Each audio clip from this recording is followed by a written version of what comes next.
MLA Raja Singh का बयान कि तेलंगाना में अगले 50 साल तक बीजेपी का नामो निशान नहीं दिखेगा। तेलंगाना में बीजेपी की मौजूदा सियासी सूरत हाल पर गोशा महल के एमएलए टी राजा सिंह ने एक बार फिर धमाकेखेज तबसरा किया। मीडिया से बातचीत करते हुए इन्होंने तेलंगाना बीजेपी की कारकर्दगी और अंदरूनी हालात पर सख्त नाराजगी का इजहार किया। एमएलए टी राजा सिंह ने कहा कि तेलंगाना में बीजेपी की सूरत हाल देखकर तो ऐसा लग रहा है कि अगले 50 साल तक भी बीजेपी पार्टी इख्तिदार में आने वाले नहीं है। जिन तरीकों से हमारे लीडरों का काम कर रहे हैं, इन्हें देखकर मुस्तकबिल रोशन नजर नहीं आता। इन्होंने मजीद सख्त अल्फाज में कहा, तेलंगाना में बीजेपी मर रही है। किशन रेड्डी साहब मेहरबानी कर पार्टी को बचाएं। टी राजा सिंह के इन बयानात से सियासी हलकों में हलचल मच गई। बीजेपी क़ियादत इस पर क्या रद्द-ए-अमल देगी, इसका इंतजार करना होगा। Bureau report, HN news.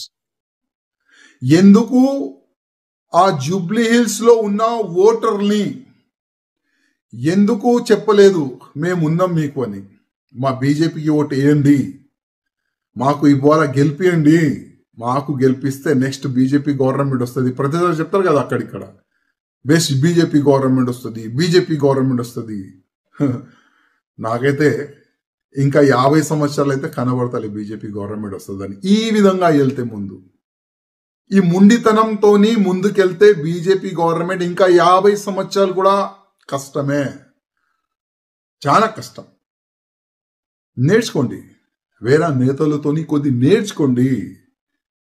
ఏ విధంగా గెలవాలి, ఏ విధంగా ఓటర్ని మన వైపు మళ్ళాలే నేర్చుకోండి.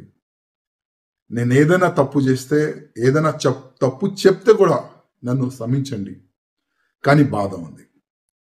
కిషన్ రెడ్డి అన్న గారు, నా ఒక నివేదిక, రాజా సింగ్ మీ పైన కామెంట్ చేస్తుండు అని అనుకోవద్దు ప్లీజ్ ప్లీజ్. కానీ పార్టీ చనిపోతుంది తెలంగాణలో. కాపాడండి, పార్టీని కాపాడండి. ఇదే నా ఒక్క నివేదిక మా కిషన్ రెడ్డి గారితోని, మా బండి సంజయ్ గారితోని, మా లక్ష్మణ్ గారితోని.